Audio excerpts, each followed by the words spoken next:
بنابراین بعضی علما از همین آیات استنباط کرده گفتند که یستدل بهذه الآیه على ان الطلاق لا يكون الا بعد النکاح. طلاق فقط بعد نکاح میشه. اون بعضی برادرها سوالهای بسیار میدهند که حالی زن نگرفته گفته که هر کسی که من میگیرم وای طلاق است، هر زنی که من به زنی میگیرم وای طلاق است، حالی زن نگرفته.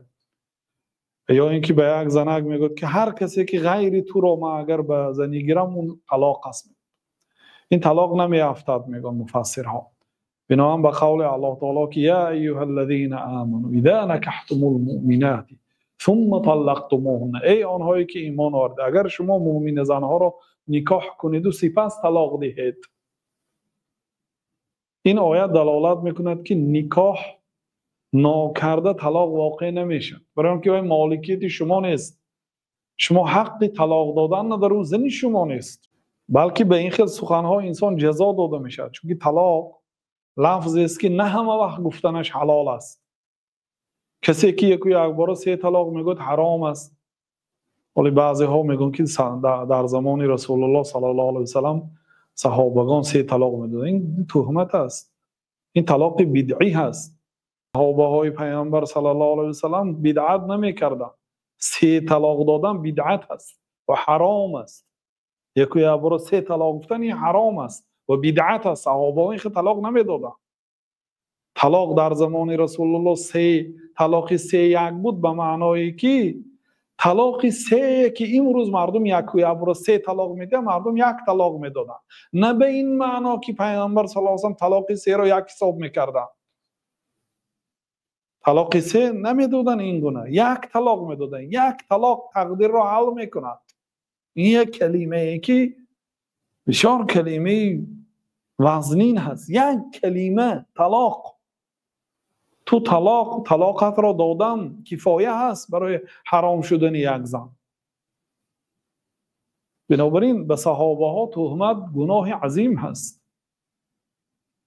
نافهمیده از نام شریعت و ان تقولوا علی الله ما لا تعلمون، و یکی از بزرگترین گناه ها حتی الله تعالی بعد شرک ذکر کرد، همسایه شرک به الله در قرآن، وان تشركوا بالله ما لم ينزل به سلطانا وان تقولوا على الله ما لا تعلمون، و اینکه به الله تعالی شریک بیارید و اینکه از نام الله تعالی بدون علم سخن کنید.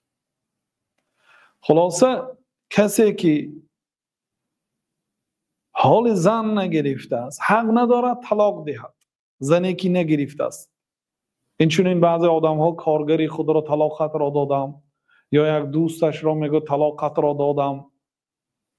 همین کلمه طلاق برای جواب دادن و برای پیش کردن، سر کردن استفاده میبرد. این جنایت است از نگاه شریعت. اگر همین به قاضی شکایت کرده شد، قاضی این گونه شخصیت ها را باید جزا دهد برای استفاده بردن کلمه طلاق در غیر موقعش. این چونین آن آدمی که میگه که هر زنی که من گرفتم طلاق است، اونم جزا داده شود باید، لیکن طلاق واقع نمیشه. در تفسیر سعدی گفتن که فلو طلقها قبل ان ينكحها او علق طلاقها على نکاحها لم يقع.